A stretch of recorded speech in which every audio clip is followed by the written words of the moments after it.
Some of the smartest people in the world are spending billions of dollars trying to build something that you already have right here. Today, we're going to dive into the really fascinating and honestly, sometimes kind of strange relationship between artificial intelligence and the human brain. We'll explore how the quest to build a new mind is completely tangled up with the quest to understand our own. It all really boils down to this one single question, posed way back in 1950 by the legendary Alan Turing. Can a machine think? Now, this wasn't just some late-night philosophical question. Nope. This was a challenge. It was a gauntlet thrown down that kicked off an entire technological revolution to see if we could possibly replicate our most defining feature, thought. And this whole story really has two main characters. On one side, you've got cognitive psychology, which is basically trying to reverse engineer our own minds. And on the other, you have artificial intelligence, trying to build a new one from the ground up. For decades, these two have been in this constant dance, each one pulling the other into brand new territory. And that's really the heart of it, isn't it? The history of AI isn't just a story about circuits and code. It's a story about us. It's about humanity trying to build a mirror to its own mind, and in the process, learning just as much about ourselves as we do about the machines we create. So, where do you even start if you want to build a thinking machine? Well, the very first idea was, deceptively simple. The thinking was, if we can just write down all the rules of human logic, then surely we can program a computer to follow them. And just like that, the age of rule-based AI was born. This approach is called symbolic AI. And you can think of it like trying to write the world's most perfect, detailed recipe book for intelligence. The core idea was that any intelligent thing we do, from diagnosing a disease to playing a game of chess, could be broken down into a set of clear, logical rules that a computer could follow to the letter. And here's a really simple way to picture how it worked. Early expert systems, say in medicine, used these very straightforward if-then rules. If a patient has these specific symptoms, then the diagnosis is probably this. It was a really powerful concept, and for a little while there, it really seemed like the future of everything. But there was a huge problem. The real world is just messy. It's chaotic, and so much of what we know isn't a neat list of rules. I mean, how do you write a rule for common sense, or for instantly recognizing your friend's face in a packed stadium? Symbolic AI was brittle. It fell apart the second it faced a situation that wasn't spelled out in its programming. Because the old way hit a wall, a big one, a totally new idea was needed. And it was a pretty radical one. What if, instead of teaching a machine the rules of thought, we tried to copy the structure of the thing that does the thinking? What if we tried to build a digital brain? And this led to what we call connectionist AI. It's directly inspired by our brain's own web of neurons. These systems aren't programmed with rigid rules. They learn. By sifting through enormous amounts of data, they start to build their own understanding of the world, a lot like how a child learns.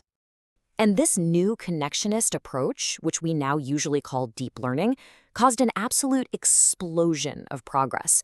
While the old rule-based systems had their big moments, like Deep Blue beating the world chess champion in '97, the real revolution kicked off around 2012. And from there, it was just this whirlwind. Breakthroughs like AlphaGo, BERT, and GPT-3 were changing the game at a pace that was just dizzying.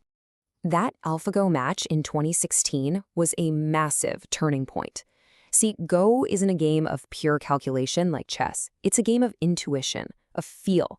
So when a machine mastered it, it sent this huge shockwave through the AI community. It was proof that these new systems could handle problems we thought were fundamentally uniquely human.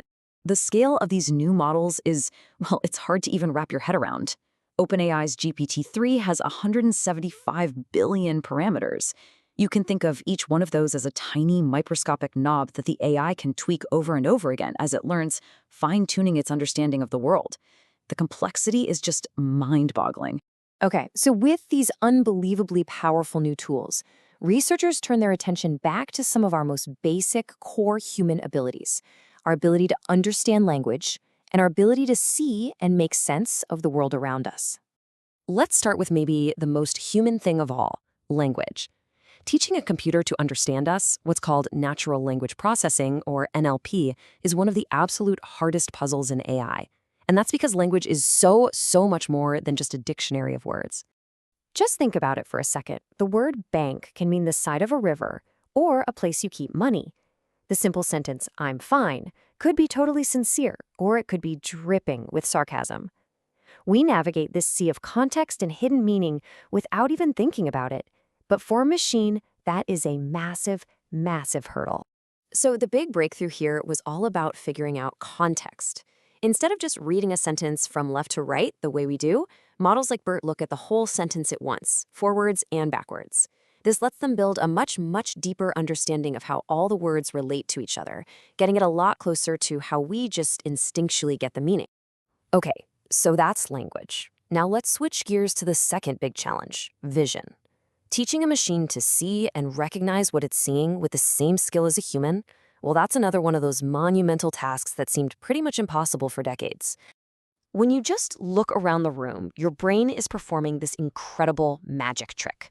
It's taking in a flood of raw light and data, and in an instant, turning it into a coherent picture. It starts with simple stuff, like detecting basic lines and edges, and then it rapidly builds those up into the complex world you see all around you. And you can probably guess where this is going. The breakthrough in AI vision came from models that were directly inspired by that exact process. They're called convolutional neural networks, or CNNs, and they're designed with layers that work a lot like the brain's visual cortex. The first layers learn to spot edges, the next layers learn to spot shapes, and the deepest layers learn to recognize whole objects. It's AI learning to see by modeling how we see. And look, this stuff isn't just theory sitting in some far-off lab. It is in your pocket. It's in your home. Every single time you ask Siri or Alexa a question, unlock your phone with your face, or use an app to translate a menu, you are interacting with these incredibly powerful AI models that were inspired by the human mind. So that brings us to today. Where is all this headed? As AI gets more and more powerful and becomes a bigger part of our lives, we're starting to face a whole new set of fascinating questions about the future of this mind-machine partnership. And maybe the biggest challenge we're facing right now is something called the black box problem.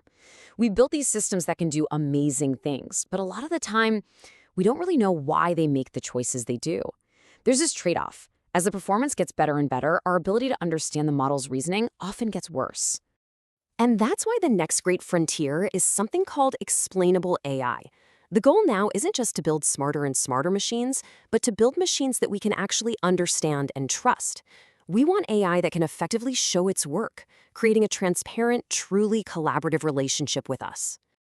And so we kind of end up right back where we started, with our own minds. For more than 70 years, the human mind has been AI's muse. We've gone from simple, rigid rules to complex networks that try to copy the brain itself. As this tech keeps accelerating, the question is no longer just, can a machine think, but maybe, what will we think of next together?